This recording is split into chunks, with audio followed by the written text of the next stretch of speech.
ಪೂಜ್ಯರಾದಂತಹ ಹಿರಿಯರಾದಂತಹ ಉಪಾಧ್ಯಾಯರು ಎಲ್ಲ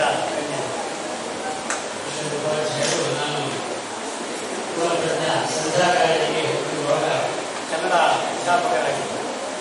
ಒಂದಷ್ಟು ಕನ್ನಡ ಕಾರ್ಯಕ್ರಮದಲ್ಲಿ ನಾನು ಭಾಗವಹಿಸ್ತಾ ಇದ್ದೆ. ನಾನು ಸಂಸ್ಕೃತ ವಿದ್ಯಾರ್ಥಿ, ಅದು ಭಾಗವಹಿಸ್ತಾ ಇದ್ದೆ.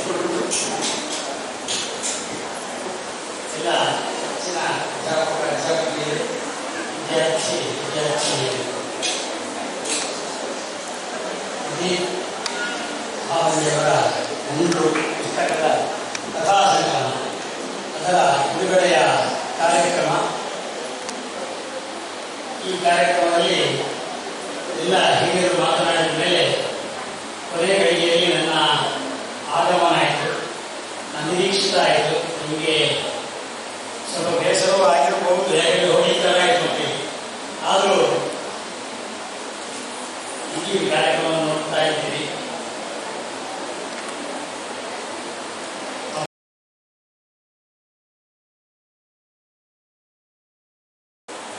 ಶ್ರೀಕೃಷ್ಣ ಆಳಕ್ಕೆ ಹಾಲು ಕೊಡ್ತಾ ಇತ್ತು. ಪ್ರತಿ ಮನೆಯಲ್ಲಿ ಟಿವಿ ತೆರೆದರೆ ಒಂದಲ್ಲ ಒಂದು ಕಡೆಯಿಂದ ಸಂಧಿ ಗೀರ ಕೇಳ್ತಾ ಇತ್ತು. ಮನೆಯ ಬದಿಯ ಕಡೆಯಿಂದ ಪ್ರತಿಯೊಬ್ಬರು ಉದಾರ ಮಾಡ್ತಾ ಇದ್ರು. ಹೀಗೆ ಹಾಲು ಹಾಡದೆ ಹಾಲು ಕೇಳದೆ ಬೆಳೆಯದ ವ್ಯಕ್ತಿಯೇ ಇಲ್ಲ. ಹೀಗೆ ಭಾವಕೋಶ ತುಂಬಿ ಉಕ್ಕಿ ಹರಿಯುವಷ್ಟು ಶ್ರೀಮಂತವಾಗಿದೆ.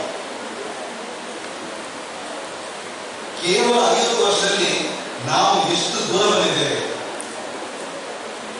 ಇವತ್ತು ಇಡೀ ಊರನ್ನು ನೋಡಿದರೆ ಒಬ್ಬರಿಗೂ ನೇರವಾಗಿ ಬೇರೆ ಹಾಡಿಲ್ಲಿ ಒಂದೇ ಮಾತು ಜನಗಣಮನ ಕೂಡ ಗೊತ್ತಿಲ್ಲ. ಒಟ್ಟಿಗೆ ಹಾಡಿದ್ರೆ ನಾವು ಹೇಳ್ತೇವೆ, ಒಬ್ಬರೇ ಹಾಡಲಿಕ್ಕೆ ಯಾರಿಗೂ ಗೊತ್ತಿಲ್ಲ. ಇಷ್ಟು ಬೇಗ ನಾವು ನಮ್ಮ ಭಾವಕೋಶವನ್ನ, ನಮ್ಮ ಮನಸ್ಸನ್ನ, ನಮ್ಮ ಬುದ್ಧಿಯನ್ನ, ನಮ್ಮ ಹೃದಯವನ್ನ ಬರಡು ಮಾಡಿಕೊಂಡಿದ್ದೇವೆ. ಕನಿಷ್ಠ 150 ಮಂದಿ ನಮ್ಮ ಬಂಧು ಬಾಂಧವರ ಹೆಸರನ್ನು ಗೊತ್ತಿತ್ತು. ಊರಲ್ಲಿ ಪ್ರತಿಯೊಬ್ಬರ ಪರಿಚಯ ನಮಗಿರ್ತಾ ಇತ್ತು. ಮನೆಯ ಮನುಷ್ಯರಿಗೆ, ಗದ್ದೆಗಳಿಗೆ, ಹಟ್ಟಿಯಲ್ಲಿ ಕಟ್ಟಿದ ದನಗಳಿಗೆ, ಮನೆಯಲ್ಲಿರುವ ಬೆಕ್ಕಿಗೆ ಹೆಸರಿಟ್ಟು ಕರೆಯುವಷ್ಟು ಶ್ರೀಮಂತವಾಗಿದ್ದಲ್ಲದೆ ಯಾಕೆ ಬರಡು ಮಾಡಿಕೊಂಡಿಲ್ಲ? ಕೇವಲ 50 ವರ್ಷದ ಹಿಂದೆ ಅನ್ನಕೋಶ ತುಂಬುವುದು ಕಷ್ಟ ಆಗಿದ್ದ ಕಾಲದಲ್ಲೂ ಯಾರು ಆತ್ಮಹತ್ಯೆ ಮಾಡಿಕೊಳ್ತಿರಲಿಲ್ಲ. ಹಸಿವೆಯಿಂದ ಸಾಯುತ್ತಿದ್ದರಿಗೂ, ಹಸಿವೆಯಿಂದ ಸತ್ತವನ್ನು ಕೇಳಿರಬಹುದು ನಾವು, ಆದರೆ ಹಸಿವೆಯಿಂದ ಆತ್ಮಹತ್ಯೆ ಮಾಡಿಕೊಂಡದ್ದು ನಾವು ಕೇಳಿಲ್ಲ. ಇವತ್ತು ತಾಯಿ ಮೊಬೈಲ್ ನೋಡಬೇಡ ಅಂತ ಹೇಳಿದ್ರೆ ಆತ್ಮಹತ್ಯೆ ಮಾಡಿಕೊಳ್ಳುವ ಮಗು, ಅಪ್ಪ ಐಸ್ ಕ್ರೀಮ್ ಕೊಡಿಸಿಲ್ಲ ಅಂತ ಹೇಳಿ ಆತ್ಮಹತ್ಯೆ ಮಾಡಿಕೊಳ್ಳುವ ಮಗ, SSLC 99 ಮಾರ್ಕ್ಸ್ ಇಲ್ಲ 98 ಸಿಕ್ಕಿತ್ತು ಅಂತ ಆತ್ಮಹತ್ಯೆ ಮಾಡಿಕೊಳ್ಳುವ ಹುಡುಗಿ, MLA ಸೀಟ್ ಸಿಗಲಿಲ್ಲ ಅಂತ ಹೇಳಿ ಆತ್ಮಹತ್ಯೆ ಮಾಡಿಕೊಳ್ಳುವರು ಎಲ್ಲವನ್ನು ಕೇಳ್ತೇವೆ. ನಮ್ಮ ಊರಿನಲ್ಲಿ ಒಬ್ಬರು ರೇಡಿಯೋ ಶೆಟ್ರು ಅಂತ ಇದ್ರು. ಕೆಲವರು ನನ್ನ ಊರಿನವರಿಗೆ ಗೊತ್ತಿರ್ಬೋದು. ಯಾವಾಗಲೂ ಬಸ್ ಸ್ಟ್ಯಾಂಡ್ಗೆ ಬಂದು ರೇಡಿಯೋ ಇಟ್ಕೊಂಡು ರೇಡಿಯೋ ಕೇಳ್ತಾ ಇರ್ಬೋದು. ರೇಡಿಯೋ ಶೆಟ್ರು ಅಂತ ಹೇಳಿ ನನಗೆ ಆ ರೇಡಿಯೋ ಇಟ್ಕೊಂಡು ಬಹಳ ರೇಡಿಯೋದ ಬಗ್ಗೆ ಬಹಳ ಅಭಿಮಾನ ಇಟ್ಕೊಳ್ಳೋದು. ಆ ವ್ಯಕ್ತಿಗೂ ನನ್ನ ಹೆಂಡತಿ ಹೇಳಿದಂತ ಮುಂಡ್ರು ಎನ್ನುವಂತ ವ್ಯಕ್ತಿಗೂ ತುಂಬಾ ಸಾಮ್ಯತೆ ಇದೆ ಅಂತ ಅನಿಸ್ತು. ಮುಂಡ್ರು ಏನಿಲ್ಲ, ಒಬ್ಬ ಅಸ್ವಸ್ಥ ವ್ಯಕ್ತಿ. ನನಗೆ ಯಾಕೆ ಈ ಕಥೆ ಬರೀಬಾರದು ಅಂತ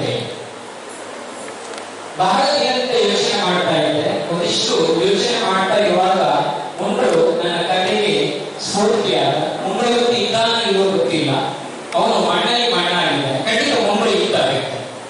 ಅವನ ಹೆಂಡತಿ ಮಕ್ಕಳು ಕೂಡ ಈಗ ಇದ್ದಾರೋ ಇಲ್ವೋ ಗೊತ್ತಿಲ್ಲ, ನಾ ಆ ಭಾಗದವನಲ್ಲ. ಅವನ ಮಗಳು ಈಗ ಅದೆಷ್ಟೋ ದೊಡ್ಡವಳಾಗಿರ್ಬೋದು. ಆದರೆ ಮುಂಡ್ರು ನನ್ನ ಬದುಕಿಗೆ ಎಷ್ಟೋ ಸ್ಫೂರ್ತಿಯಾಗಿದೆ. ಇವತ್ತು ನಾನು ಗಿಡವನ್ನು ಕೊಟ್ಟಿದ್ದೇನೆ. ಗಿಡ ಯಾಕೆ ನಾನು ಕೊಟ್ಟಿದ್ದೇನೆ ಅಂತ ಹೇಳಿದ್ರೆ, ಮುಂಡ್ರು ಒಬ್ಬ ಮೌನವಾಗಿ ಗಿಡ ಇವತ್ತಿನ ಜಾಗತಿಕ ತಾಪಮಾನಗಳಲ್ಲಿ ನಾವು ಕೆಲವರನ್ನು ಭಿಕ್ಷೆ ಬಿಡುವವರು ನಾವು ಸ್ವಲ್ಪ ಅಸಡ್ಡೆಯಾಗಿ ತೋರಿಸ್ತೇವೆ, ಅಸಡ್ಡೆಯಾಗಿ ನಾವು ಅವರನ್ನು ಇದು ಮಾಡಿಬಿಡ್ತೇವೆ. ಎಷ್ಟೋ ಜನರು ಭಿಕ್ಷೆಗಳನ್ನು ಬೇಡಿ ಒಳ್ಳೆಯದನ್ನು ಮಾಡುವವರು ಕೂಡ ಇದ್ದಾರೆ. ನಾವು ಕಳೆದ ಕೊಲ್ಲೂರು ಕ್ಷೇತ್ರದಲ್ಲಿ ಒಂದು ಮುದುಕಿ ತಾನು ಭಿಕ್ಷೆಯನ್ನು ಬೇಡುತ್ತಿದ್ದಂಥದ್ದನ್ನು ಅಲ್ಲಿದ್ದಂತ ಅನ್ನದಾನದ ಇದಕ್ಕೆ 3 ಲಕ್ಷವನ್ನು ದಾನ ಮಾಡಿರುವುದನ್ನು ನಾವು ನೋಡಿದ್ದೇವೆ. ಅಂದ್ರೆ ಭಿಕ್ಷೆ ಬೇಡುವ ಎಲ್ಲರೂ ಕೂಡ ಕೇವಲ ಕೆಟ್ಟ ವಿಚಾರದಿಂದಲೇ ಇರ್ತಾರೆ ಅಂತ ಹೇಳಿಕ್ಕಾಗುತ್ತದೆ.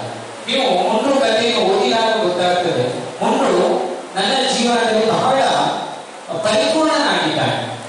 ಮುಂಡ್ರು ಸತ್ಯ ಇರ್ಬೋದು, ಮುಂಡ್ರ ಓಡಿಗಳನ್ನು ಇಲ್ಲದೆ ಇರ್ಬೋದು, ಮುಂಡ್ರು ಜೊತೆ ಒಂದು ನಾಯಿ ಇತ್ತು, ಅದು ನನ್ನ ಕಲ್ಪನೆ. ಯಾರು ಇಲ್ಲದಿದ್ದಾಗ ನಮ್ಮ ಜೊತೆಗೆ ಒಬ್ಬ ವ್ಯಕ್ತಿಯಾದ್ರೂ ಇರ್ತಾರೆ. ಪುಸ್ತಕ ಅಥವಾ ನಾಯಿ ಇರ್ಬೋದು, ಪಕ್ಷಿ ಇರ್ಬೋದು, ಬೇಕಿ ಇರ್ಬೋದು, ಯಾರೇ ಇರ್ಬೋದು. ಹಾಗಾಗಿ ಒಬ್ಬ ಮೂಕ ವ್ಯಕ್ತಿಯ ಜೊತೆಗೆ ಇನ್ನೊಂದು ಮೂಕ ವ್ಯಕ್ತಿ ಖಂಡಿತ ಜೊತೆ ಆಗ್ತದೆ. ನಮ್ಮ ಮೌನಗಳ ಜೊತೆಗೆ ಇನ್ನಷ್ಟು ಮೌನಗಳು ಜೊತೆ ಆಗ್ತದೆ. ಆ ಮೌನಗಳು ನನ್ನ ಮುಂಡ್ರುವಾಗಿ ಇವತ್ತು ಕಥೆಯಾಗಿದೆ.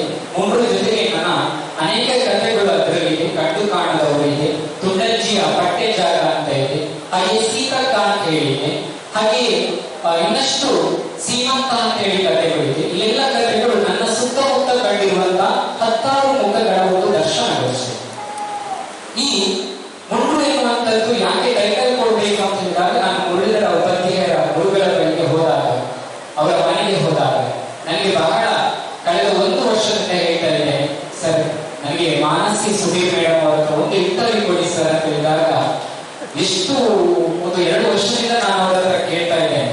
ಬಹುಶಃ ಅವರ ಬಿಸಿಯಾದಂತಹ ಶೆಡ್ಯೂಲ್ ನನಗೆ ಸಿಗ್ತಾ ಇಲ್ಲ ಮೇಡಮ್ ಅವರು. ಹಾಗಾಗಿ ಸರ್ ಹೇಳ್ತಾ ಇದ್ರು, ಅವರು ತುಂಬಾ ಬ್ಯಾಂಗ್ಳೂರಲ್ಲಿ ಇದ್ದಾರೆ, ಬಹಳ ಆತ್ಮೀಯವಾಗಿ 1-2 ಮೆಸೇಜ್ಗಳನ್ನು ಆಗಾಗ ಕಳಿಸ್ತಾ ಇರ್ತಾರೆ. ಬಹುಶಃ ಮುನ್ನುಡಿ ಬರ್ತಾರೆ ಅಥವಾ ಬೆನ್ನುಡಿ ಬರ್ತಾರೆ. ಈಗಿನ ಕಾಲದಲ್ಲಿ ಹಣವನ್ನು ಕೇಳುವವರು ಹೆಚ್ಚು. ನಾನು ಮುನ್ನುಡಿ ಬರ್ತಿದ್ದೇನೆ, ನನಗೆ 5,000 ಕೊಡು, 10,000 ಕೊಡು ಅಂತೇಳಿ. ನೀವು ನಂಬಲಿಕ್ಕಿಲ್ಲ, 1 ರೂಪಾಯಿಯನ್ನು ಕೇಳದೆ ಮುನ್ನುಡಿಯನ್ನು ಬರೆದು ನನಗೊಂದು ಮೆಸೇಜ್ ಹಾಕಿದ್ರು ಮೊನ್ನೆ ರಾತ್ರಿ, ಪ್ರದೀಪ್ ನಾನೇ ಸ್ವಂತ ಕಾರಲ್ಲಿ ಬರ್ತೇನೆ, ಅದರ 1 ರೂಪಾಯಿ ಕೂಡ ನೀವು ಕೊಡ್ಲಿಕ್ಕಿಲ್ಲ ಅಂತೇಳಿ. ಎರಡನೇದಾಗಿ ಇನ್ನೂ ಹೇಳಿದ್ರು, ನಾನು ಕೊನೆಗೆ ನನ್ನ ಭಾಷಣದ ಕೊನೆಯಲ್ಲಿ 5 ಪ್ರಶ್ನೆಗಳನ್ನು ಕೇಳ್ತೇನೆ, ಅದಕ್ಕೆ 5 ಪುಸ್ತಕವನ್ನು ನಾನು ಕೊಂಡುಕೊಳ್ತೇನೆ, ಅದರ ಹಣವನ್ನು ನಾನು ನಿಮಗೆ ಕೊಡ್ತೇನೆ ಅಂತೇಳಿ. ಈ ತರ ಮನಸ್ಥಿತಿಗಳು ಯಾಕಿರ್ತದೆ? ನಾನು ಇದು ಮಾಡುವಂತ ಮುಖಸ್ತುತಿ ಖಂಡಿತ ಹೊಟ್ಟೆ ತುಂಬಿದಲ್ಲಿ ಇನ್ನಷ್ಟು ಹೊಟ್ಟೆ ತುಂಬಿಸುವಂತಹ ಚಿಂತೆಗಳ ನಡುವೆ ಒಬ್ಬ ಯುವ ಬರಹಗಾರನಿಗೆ ಬೆನ್ನಟ್ಟಬೇಕು, ಯುವ ಬರಹಗಾರನಿಗೆ ಇನ್ನಷ್ಟು ಹೊಸತನವನ್ನು ಕೊಡಬೇಕೆನ್ನುವಂತಹ ಬೆರಳಿಕೆ ನಡುವೆ ನನ್ನ ಯಾಕೆ ನಾನು ಅವರನ್ನು ಯಾವಾಗಲೂ ಗುರುಗಳೇ ಅಂತ ಕರೀತೇನೆ ಅಥವಾ ಸಾಹಿತ್ಯದ ಗುರುಗಳೇ ಅಂತ ಕರೀತೇನೆ ಅಂತ ಹೇಳಿದ್ರೆ, ದುಡ್ಡು ಮಾಡುವುದಿದ್ರೆ ಅವರು ಇನ್ನಷ್ಟು ದುಡ್ಡುಗಳನ್ನು ಮಾಡಬಹುದಿತ್ತು. ಆದರೆ ದುಡ್ಡುಗಳ ಬದಲಾಗಿ ಅವರು ನನ್ನಂತಹ ಅದೆಷ್ಟೋ ಕಿರಿಯರನ್ನು ಬೆಳೆಸಿದ್ದಾರೆ.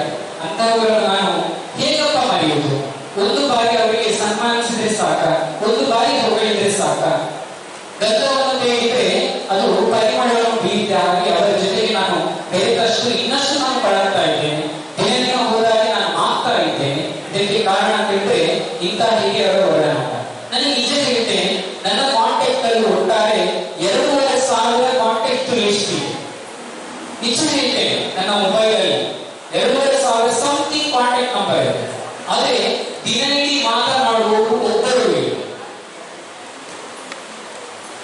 ನಾನು ಅಷ್ಟು ಜನರನ್ನು ಸಂಪಾದಿಸಿದ್ದೇನೆ, ಆದ್ರೆ ಆತ್ಮೀಯರಂತ ಹೇಳುವವರು ಯಾರು ಇಲ್ಲ. ಹಾಗಂತೇಳಿ ನಾನಿರಲ್ಲ.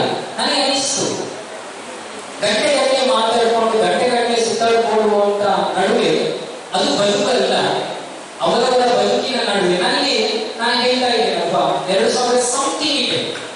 ಅಷ್ಟು ನನ್ನ ಸ್ನೇಹಿತರಲ್ಲಿ ಇವತ್ತಿನವರೆಗೂ ಒಂದು ವ್ಯಕ್ತಿ ಕೂಡ ಹಾಗೆ ಜೊತೆಯಾಗಿ ಕೂತ್ಕೊಂಡು ಮಾತಾಡುವಂತದ್ದಿಲ್ಲ. ಅಂದ್ರೆ ವ್ಯಕ್ತಿಗಳು ಬದಲಾಗ್ತಾ ಇದ್ದಾರೆ. ಒಂದು ಗ್ರಂಥಾಲಯದಲ್ಲಿ ಬರೆದಿತ್ತಂತೆ, ನಾನು ಗ್ರಂಥಾಲಯದಲ್ಲಿ ಬರೆದಿತ್ತಂತೆ ಪುಸ್ತಕದಲ್ಲಿ, ನಾನು ಆತ್ಮಹತ್ಯೆ ಮಾಡಲಿಕ್ಕೆ ಬೇರೆ ಯಾರು ಕಾರಣ ಅಲ್ಲ, ಮೊಬೈಲ್ಗಳೇ ಅಂತಂತೆ. ಹಾಗಾಗಿ ಪುಸ್ತಕಗಳನ್ನು ಓದುವವರ ಸಂಖ್ಯೆಗಳು ಕಡಿಮೆ ಆಗ್ತಾ ಇದೆ, ವಿದ್ಯಾರ್ಥಿಗಳ ಸಂಖ್ಯೆ ಕೂಡ ಇದಾಗ್ತಾ ಇದೆ. ಆ ನಿಟ್ಟಿನಲ್ಲಿ ನನ್ನ ಮಕ್ಕಳಿಗೆ ಸಾಹಿತ್ಯದ ಬಗ್ಗೆ ತುಂಬಾ ಇರಬೇಕು. ನಾನು ಮೊದಲಿಗೆ ನಾನು ಈ ಸಂಸ್ಥೆಗೆ ಸೇರಿದಾಗ ಮಂಗಳೂರು ಆಕಾಶವಾಣಿಯಲ್ಲಿ ನಾನು ಕಾರ್ಯಕ್ರಮಗಳನ್ನು ಕೊಟ್ಟೆ 2 ತಂಡವಾಗಿ. ನನಗೆ ಅನಿಸ್ತು ಇಲ್ಲಿ ಇನ್ನಷ್ಟು ಮಕ್ಕಳಿಗೆ ಸಾಹಿತ್ಯದ ಬಗ್ಗೆ ಒಲವುಗಳಿದೆ, ಬೆಳೆಯುವಂತಹ ಮನಸ್ಥಿತಿಗಳಿದೆ ಅಂತ ಹೇಳಿ ನಾನು ಕಳೆದ ಬಾರಿ ಆನ್ಯುವಲ್ ಡೇಯಲ್ಲಿ ಕಥೆ ಮತ್ತು ಕವನ ರಚನೆಯ ಸ್ಪರ್ಧೆಯಲ್ಲಿ ಮಕ್ಕಳು ಮತ್ತಷ್ಟು ಬೆಳಿಬೇಕು ಅನ್ನೋದ್ರಲ್ಲಿ ತುಂಬಾ ಮಕ್ಕಳು ಸ್ವರಚಿತ ಕವನಗಳನ್ನು ಬರೆದರು. ಈ ನಿಟ್ಟಿನಲ್ಲಿ ಒಟ್ಟಾರೆ ನಾನು 19 ಮಕ್ಕಳನ್ನು ಅವರ ಸಾಹಿತ್ಯದ ಅಭಿರುಚಿಯನ್ನು ನೋಡಿ ಇಲ್ಲಿರುವಂತಹ ನನ್ನ ಮಾನ್ಯ ಪ್ರಾಂಶುಪಾಲರು ಕೂಡ ನಿನ್ನೆ ನಾನು ಆ ಬಗ್ಗೆ ಮಾತಾಡಿದೆ. ನನ್ನ ವೈಯಕ್ತಿಕ ಇದರಲ್ಲಿ ನಾನು ಅವರನ್ನು ಗುರುತಿಸ್ತಾ ಇದ್ದೇನೆ ಸರ್. ಆ ಮಕ್ಕಳು ಸಾಹಿತ್ಯದ ಬಗ್ಗೆ ತುಂಬಾ ಅಭಿರುಚಿ ಇರ್ತಾರೆ, ಅವರಿಗೆ ಬರೀಲಿಕ್ಕೆ ಮನಸ್ಸುಗಳಿದೆ ಅಂತ ಮಕ್ಕಳನ್ನು ನಾನು ವೇದಿಕೆಯಲ್ಲಿ ಗುರುತಿಸ್ತೇನೆ ಅಂತ ಹೇಳಿದಾಗ ಆಯಿತು ಅಂತ ಹೇಳಿದ್ರು. ಅವರ ಒಪ್ಪಿಗೆ ಮುಖಾಂತರ ಇವತ್ತಿನ ಗಣ್ಯರು ದಯಮಾಡಿ ನನ್ನ ಪ್ರೀತಿಯ ವಿದ್ಯಾರ್ಥಿಗಳು, ನಾನು ತೃತೀಯ ಬಿಕಾಂ ವಿದ್ಯಾರ್ಥಿಗಳಿಗೆ ಪಾಠಗಳನ್ನು ಮಾಡಿದವನಲ್ಲ, ಆದರೆ ಪ್ರಬಂಧಗಳನ್ನು ಬರೀತಾರೆ, ಭಾಷಣಗಳನ್ನು ಮಾಡ್ತಾರೆ. ಅದರಲ್ಲೂ ಕೂಡ ಒಂದು ವಿದ್ಯಾರ್ಥಿ ಆಕೆ ಮೈಕದ ಮುಂದೆ ನಿಂತಾಗ ಆಕೆ ಮಾತನಾಡುವ ರೀತಿ ಬಹಳ ಸ್ಫುಟವಾಗಿ ಅನಿಸ್ತದೆ. ನಿರೂಪಣೆಗೆ ಆಕೆ ಎದ್ದಿದೆ ಕೈ ದಿಶಶಕ್ತಿ. ಆಕೆ ಕೂಡ ಬಹಳ ಅದ್ಭುತವಾದಂತಹ ಒಂದು ನಿರೂಪಣೆ ಶೈಲಿ ಆಕೆಯದು. ಆಕೆಗೆ ಬದುಕುಗಳಿದೆ. ಜೊತೆಗೆ ರಚನಾ ಆಕೆ ನಮ್ಮ ಮಂಗಳೂರು ಆಕಾಶವಾಣಿ ಕಥಾ ಸ್ಪರ್ಧೆಯಲ್ಲಿ ಕೂಡ ಪ್ರಬಂಧದಲ್ಲೂ ಕೂಡ ಆಕೆ ಒಂದು ಪ್ರಶಸ್ತಿಯನ್ನು ಪಡೆದ ಆಕೆ ರಚನಾ ಪಟ್ಟಿದ್ದಾರೆ, ರಂಜನಾ ಎಸ್ಸಿದ್ದಾರೆ. ಅದಕ್ಕಿಂತ ಹೆಚ್ಚಾಗಿ ತೃತೀಯ ಬಿಕಾಂನಲ್ಲಿ ನನಗೆ ಆದಿತ್ಯ ಅಂತ ಹೇಳಿ ಒಬ್ಬ ಹುಡುಗ ಇದ್ದಾನೆ, ಆಲ್ರೌಂಡರ್. ನಾವು ಮುಖಸ್ತುತಿ ಕಳೀತಾರೆ, ಒಂದು ಭಾಷಣ ಮಾಡುವ ಅಂತ ಹೇಳಿದಾಗ, ಒಂದು ಪ್ರಬಂಧ ಬರೆಯ ಅಂತ ಹೇಳಿದಾಗ, ಒಂದು ಕಥೆ ಬರೆಯ ಅಂತ ಹೇಳಿದಾಗ ಆತ ಸದಾಕಾಲ ಮುಂದೆ ಇರ್ತಾನೆ. ಹಾಗೆಯೇ ಲಾವಣ್ಯ ಆಕೆ ಮೊನ್ನೆಯಷ್ಟು ಒಂದು ವಿಡಿಯೋ ಸಾಂಗ್ ಗಳನ್ನು ಇದು ಮಾಡಿದ್ರು. ಇಂತಹ ವಿದ್ಯಾರ್ಥಿಗಳು ನಾನು ಈ ವೇದಿಕೆಯಲ್ಲಿ ಗುರುತಿಸಬೇಕಾಗಿದೆ. ಎಸ್ ರಂಜನಾ ಆಕೆ ಕೂಡ ಕಥೆಗಳನ್ನು ಬರೀತಾಳೆ, ಕವನಗಳನ್ನು ಬರೀತಾಳೆ. ಜಯಶ್ರೀ ಮತ್ತು ಶ್ರೇಯ, ಕಾರ್ತಿಕ್ ಕಾಮತ್ ಅವರು ಕೂಡ ಒಳ್ಳೆ ರೀತಿಯಲ್ಲಿ ಮಾಡ್ತಾರೆ. ಹಾಗೆಯೇ ವೈಷ್ಣವಿ, ಇದು 3rd ಇಯರ್ ಬಿಕಾಂ ಅವರು, ಹಾಗೆ ನಾಗರಾಜ್ ಮತ್ತು ಲಕ್ಷ್ಮೀಪತಿ, ಈ ಎಲ್ಲ ವಿದ್ಯಾರ್ಥಿಗಳು ದಯಮಾಡಿ ವೇದಿಕೆಗೆ ಬರಬೇಕು. ದಯಮಾಡಿ ತಮ್ಮೆಲ್ಲರ ಉಪಸ್ಥಿತಿಯಲ್ಲಿ ನಮಗೆ ಶಾಲೆಗಳನ್ನು ಹೊಂದಿಸಿ ನಿಮ್ಮ ಭವಿಷ್ಯಕ್ಕೆ ಈ ವೇದಿಕೆ ಬೆನ್ನುಡಿಯಾಗಲಿ ಅಂತ ಹೇಳ್ತಾ ಎಲ್ಲರನ್ನು ಪ್ರೀತಿಯಿಂದ ನಾವು ಕರೀತಾ ಇದ್ದೇವೆ. ದಯಮಾಡಿ ಎಲ್ಲ ವಿದ್ಯಾರ್ಥಿಗಳು ವೇದಿಕೆಗೆ ಬರಬೇಕು. ಪ್ರೀತಿಯಿಂದ ನನಗೆ ಪರಿಚಯ ಇಲ್ಲ, ಆದರೆ ಇವರ ಕಲೆ ನನಗೆ ಬಹಳ ಖುಷಿ ಕೊಟ್ಟಿದೆ. ಇವರನ್ನು ಈ ಒಂದು ವೇದಿಕೆಗೆ ಗುರುತಿಸುವ ಮಕ್ಕಳಿಗೆಲ್ಲರಿಗೂ ಒಂದು ಸ್ಫೂರ್ತಿ ಆಗಿದೆ. ಯಾಕೆಂದ್ರೆ ಆ ಕಾವ್ಯವನ್ನು ಓದುವಾಗ ಸಿಗುವ ಆನಂದ ಬ್ರಹ್ಮಾನಂದ ಸಹೋದರ ಅಂತ ಕಾವ್ಯಕಾರರು ಕಾವ್ಯಶಾಸ್ತ್ರಕ್ಕೆ ವರ್ಣನೆ ಮಾಡಿದ್ದಾರೆ. ಮೋಕ್ಷಕ್ಕೆ ದೊಡ್ಡ ಸಂತೋಷ ಪಡತಕ್ಕಂತಹ ವಸ್ತು ಮತ್ತೊಂದಿಲ್ಲ. ಅದಕ್ಕೆ ಹತ್ತಿರವಾಗಿ ನಮಗೆ ಸಂತೋಷ ಪಡುವಂತಹ ಒಂದು ಅಲೌಕಿಕವಾಗಿ ಯೋಚನೆ ಮಾಡತಕ್ಕಂತಹ ಒಂದು ಸಾಮರ್ಥ್ಯ ಕೊಟ್ಟಿದೆ. ಅದರಿಂದ ಸಂತೋಷ ಸಿಗುತ್ತದೆ ಕಾವ್ಯದಿಂದ.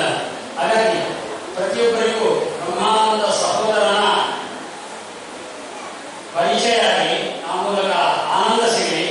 ಆ ಆನಂದ ಗುಣಪಡಿಸುವುದಕ್ಕೆ ಪ್ರತಿಭಾನ್ಯಗಳ ಮುಂದರು ಎನ್ನುವುದು ನಮ್ಮ ಮಕ್ಕಳಿಗೆ ಒಂದು ಪ್ರೇರಣೆಯಾಗಲಿ ಅಂತ ಆಶಿಸ್ತಾ, ಎಲ್ಲ ಮಕ್ಕಳು ಇದಕ್ಕಾಗಿ ಮುಂಬರಿಬೇಕು ಅಂತ ಮಕ್ಕಳಲ್ಲಿ ಕಿವಿ ಮಾತನ್ನು ಹೇಳ್ತಾ ನನ್ನ ಮಾತನ್ನು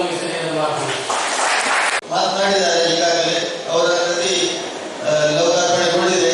ಅವರೊಬ್ಬರು ಬಹಳ ಉತ್ಸಾಹಿ ತರುಣ. ಕಳೆದ 1 ವರ್ಷದಿಂದ ನಾನು ಅವರನ್ನು ನೋಡಿದ್ದೇನೆ.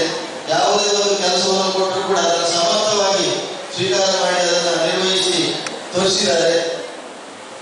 ಅವರು ಒಳ್ಳೆಯ ಒಂದು ಕವನ ಸಂಕಲನವನ್ನು ಹೊರಗೆ ತಂದಿದ್ದಾರೆ. ಅದರ ಬಗ್ಗೆ ವಿಮರ್ಶೆಯನ್ನ ಮುರಳೀಧರ ಉಪಾಧ್ಯಾಯ ಅವರು ಬಹಳ ಚಂದವಾಗಿ ಮಾಡಿದ್ದಾರೆ. ಹಾಗೆ ಇನ್ನೂ ಹೆಚ್ಚಿನ ಬರಹವನ್ನು ಅವರು ಹೊರಗೆ ತರಲಿ, ಅದರಿಂದ ಸಮಾಜಕ್ಕೆ ಒಳ್ಳೆಯದಾಗಲಿ, ಅವರಿಗೆ ಒಳ್ಳೆಯದಾಗಲಿ ಅಂತೇಳಿ ಹಾರೈಸ್ತೇನೆ. ಹಾಗೆ ಈ ಕಾರ್ಯಕ್ರಮದ